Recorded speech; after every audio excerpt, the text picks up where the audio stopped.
Mahilig ka rin bang makipagkwentuhan? Siguro, isa sa kinakatakutan mo nun yung malista sa noisy, no? Hindi ako sumpon at pasensya na hindi ako makaka-relate kasi ako yung naglilista sa noise. Noon, napaka-strict ko at hindi ko pinapalagpas kahit bulungan. Pero na-realize ko rin, napakahirap pag hindi ka makapagsalita.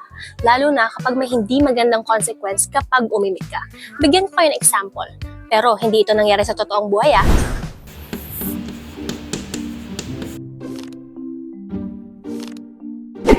May announce ako. Bawal ang noisy. Sabi ni Ms. Castro sa akin, ilista ko lahat ng maingay, no exemptions. That includes you, Mr. P.I. Pero, No. Last warning.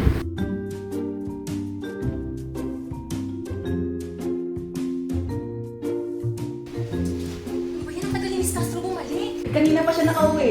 Bakit hindi mo sinabi? See what I'm saying? Natakot si Mr. P ayaw mag-announce, kaya ayon, naiwan sila. Noon, kapag nakalista ka sa noisy, napapagalitan. Pero sa totoong buhay, kapag pinatatahimik ang mga mamahayag at ang boses ng bayan, mas malaki ang nawawala sa atin, ang katotohanan.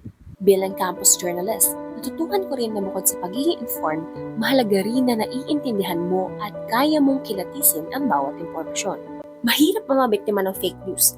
Naalala ko noon, iniiyakan ko pa yung mga chain message na kapag hindi ko raw naipasa ay magiging hotdog ako. Nakakatawa man balikan pero nagdulot ito ng takot at kalituhan lalo na't na-expose ako noon sa murang edad nang hindi alam kung paano timbangin ang totoo at hindi.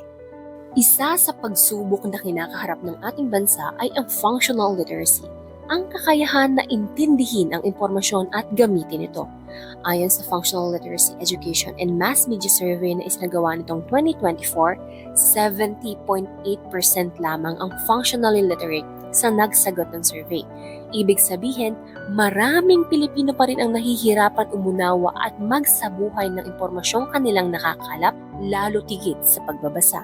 Nakakabahala ito lalo na rin sa paglaganap ng generative artificial intelligence. Mas vulnerable na tayo sa fake news, kaya naman sinimulan ko ang awareness, literacy, and media integrity. Tara, alamin natin. layo nitong buksan ng ating mata sa paligid, paghusayin ng ating isipan at ipaglaban ang katotohanan ng walang takot. Sa pagkakaroon ng mga session tungkol dito, natutulungan natin ang ating kapwa na magkaroon ng kamalayan.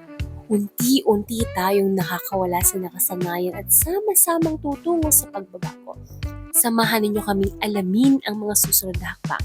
At sa ating paglalakbay, huwag nating kakalimutan, alamin ang buong kwento, hindi lang ang dulo, tungo sa pagbabago.